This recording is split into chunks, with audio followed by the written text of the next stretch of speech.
What's up, tubers? Welcome back to the channel. Just a quick update video of what's been going on.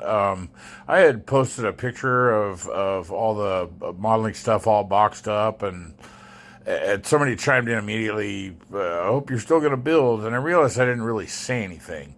I absolutely still intend on building and keeping the channel going and doing what I can, but I had to swap rooms. I changed my bedroom with my modeling room for a number of reasons, and one of them being that I wanted to try to streamline everything. Instead of the way it was, everything had just kind of wound up in there, aggregate over time. Well, oh, here's the thing, put this thing where. So I've had this opportunity. I could take it all apart and pre-plan like how my workflow is going to go, where the best placement for the lights and the cords and the tables, etc. And I'm almost there. I've made some really good progress. I've got everything that has a plug is set where it's going to go. Well, everything except for the computer station. That's a whole different table. It's an entirely different ball of wax. I'm going to have to do a little bit of upgrade. I have to install a different card, but that's, again, whole different ballgame.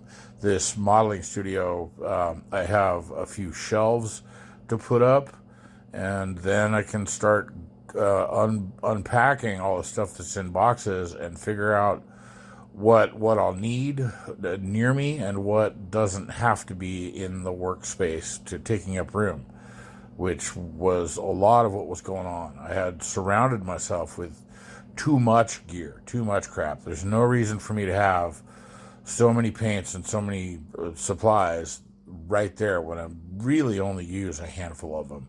I mean, your work tools that you go to, the regulars, there's probably not that many. I have like a couple scalpels, X-Actos, sanding sticks. It's minimal.